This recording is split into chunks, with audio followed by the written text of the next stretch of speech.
बंगोपसागर उपकंठस्थ ଏହି ଅଞ୍ଚଳ एकदा थिला हुगुला अरण्यपूर्ण आउ अरण्य मध्य बहि जाइथिला क्षुद्र एक झरणा चंदनधारा। ଏହି ଉଭୟ ନାମକୁ ଅଙ୍ଗୀକାର କରି ହୁଗୁଳି ଗ୍ରାମରେ ଲୀଳା ପ୍ରକାଶ କରିଛନ୍ତି ବାବା ଚନ୍ଦନେଶ୍ୱର।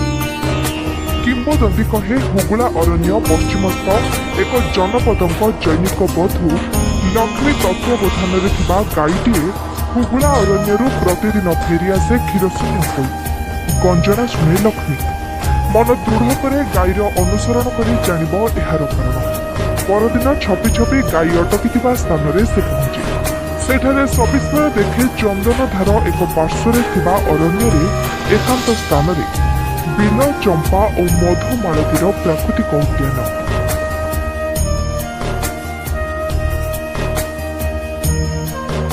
ଏବଂ ଗାଈ ଚିରରୁ ସୁତ ଝରି ପଡୁଛି କ୍ଷୀର। ଆପାୟିତ ହୋଇଛନ୍ତି ଆଶୁତୋଷ। ଅନ୍ତରରେ ପ୍ରଚାରିତ ହୁଏ ପ୍ରଭୁଙ୍କ ମହିମା।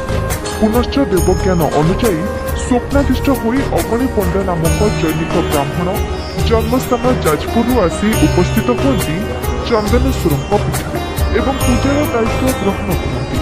କ୍ରମେ ପ୍ରସାରିତ ହୁଏ ବାବାଙ୍କ ମହିମା। କିମ୍ବଦନ୍ତୀର ସତ୍ୟତା ଗଭୀର ହେଉ କି ନ ହେଉ, ଆଜି ଯାଏ ସେହି ଲକ୍ଷ୍ମୀ ବଂଶର ଜଣେ ମୁଖ୍ୟ ଭକ୍ତ ଭାବରେ ଏବଂ ଅଗଣି ପଣ୍ଡାଙ୍କ ବଂଶଧରମାନେ ସେବା ପୂଜାର ଦାୟିତ୍ୱ ତୁଲାଇ ଆସୁଛନ୍ତି।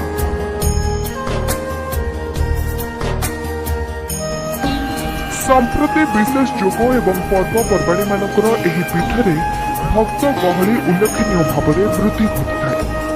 ଚୂଡ଼ାକରଣ ଯୋଗରେ ବହୁ ଶିଶୁ ନଣ୍ଡା ହୋଇ ଜଟାଧାରୀଙ୍କୁ ସନ୍ତୁଷ୍ଟ କରୁଥିବା ବେଳେ ଅକ୍ଷୟ ତୃତୀୟା, ଶ୍ରାବଣ ପୂର୍ଣ୍ଣିମା, ରାସ ପୂର୍ଣ୍ଣିମା ଏବଂ ଶିବ ଚତୁର୍ଦ୍ଦଶୀ ଜାଗରରେ ବିଶେଷ ଆରାଧନାର ବ୍ୟବସ୍ଥା ହୋଇଥାଏ। ପୂଜାପାଠ ବ୍ୟତୀତ ବାବା ଚନ୍ଦନେଶ୍ୱରଙ୍କ ଠାରେ ଅଧିଆ ପଡ଼ି ମନସ୍କାମନା ପ୍ରାପ୍ତିର ନାହିଁ କେଉଁ କାଳରୁ ପ୍ରଚଳିତ। ସଭକ୍ତି ଅଧିଆ ବ୍ୟତୀତ ଭକ୍ତ ହୁକୁମ ପାଇ ତଦନୁଯାୟୀ ଅଭୀଷ୍ଟ ଲାଭ କରେ। ଏହି ଅବିଶ୍ୱାସ ସତ୍ୟ ହିଁ ମହାଦେବଙ୍କ ମହିମାକୁ ପ୍ରଚାର କରିଛି। ସାରା ଓଡ଼ିଶା ସହ ବଙ୍ଗ, ବିହାର ଏବଂ ଉତ୍ତରପ୍ରଦେଶର ବିସ୍ତୃତ ଇଲାକାରେ ହଜାର ହଜାର ଭକ୍ତ ଧାଇଁ ଆସନ୍ତି ଚଡ଼କ ଯାତ୍ରାକୁ। ଉପବିତ ଧାରଣ କରି ବ୍ରତଚାରୀ ଭକ୍ତ ହେବାକୁ ଓ ରୋଗ ଶୋକ ସନ୍ତାପ ଅଧିକ ପଡ଼ି ଆଶୁ ଉପସ୍ଥିତ ଲାଭ କରିବାକୁ ଆସିଥାନ୍ତି। ଚଡ଼କ ଯାତ୍ରା ପାଟ ଉତ୍ସବ ସେତେବେଳକୁ ଶେଷ ହୋଇଥିବ ରୁଦ୍ରାଜ ବସନ୍ତ। ଚୈତ୍ରର ମଥାନକୁ ଉତ୍ତପ୍ତ କରୁଥିବା ଅଦୂରସ୍ଥ ବିଷୁବାୟ ସୂର୍ଯ୍ୟ ଆଶ୍ୱାସନା। ଚନ୍ଦନେଶ୍ୱରଙ୍କ ପୀଠରେ ଚଡ଼କ ଉତ୍ସବ ପାଇଁ ଚାଲିଥିବ ନିରବଚ୍ଛିନ୍ନ ପ୍ରସ୍ତୁତି। ପ୍ରଚଳିତ ଆଧ୍ୟାତ୍ମିକ ପ୍ରଥା ଅନୁଯାୟୀ ଅଧିବାସ ଓ ମହାଦୀପ ପ୍ରଜ୍ୱଳନ ପୂର୍ବକ ଚନ୍ଦନେଶ୍ୱର ଚଡ଼କ ଉତ୍ସବର ମାଳି ପଡ଼େ ଚୈତ୍ର ମାସ 13 ଦିନରେ। ଏହାପରେ ମାସର 17 ଦିନରେ ବନ୍ଧା ଭକ୍ତମାନେ ପାଟଭକ୍ତ, ଦେଉଳିଆ, ତ୍ରିବେକଡ଼ି ପ୍ରମୁଖ ପଇତା ଧାରଣ କରିଥାନ୍ତି। ପୋଡ଼ା ବାଉଁଶ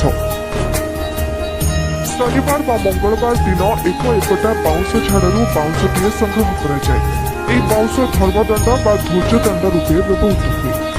ଏହି ବାଉଁଶ ସହିତ ଗ୍ରାମ ବା ପଡ଼ାକୁ ପଡ଼ା ବୁଲି ଭକ୍ତମାନେ ଅଧିବାସୀଙ୍କ ମଙ୍ଗଳ ପୂଜା କରୁଥିବାରୁ ଗ୍ରାମୀଣ ଭାଷାରେ ଏହା ପଡ଼ା ବାଉଁଶ ନାମରେ ପରିଚିତ। ଭକ୍ତମାନଙ୍କର ସମାବେଶ ହୁଏ। ପାଟ ଉତ୍ସବ ବା ଚଡ଼କ ଯାତ୍ରାର 5 ଦିନ ପୂର୍ବରୁ ବଙ୍ଗ, ବିହାର, ଓଡ଼ିଶାର ବିଭିନ୍ନ ଅଞ୍ଚଳରୁ ଲକ୍ଷ ଲକ୍ଷ ଭକ୍ତ ଉପସ୍ଥିତ ହୋଇ ପଇତା ଧାରଣ କରି ବ୍ରତଚାରୀ ହୁଅନ୍ତି।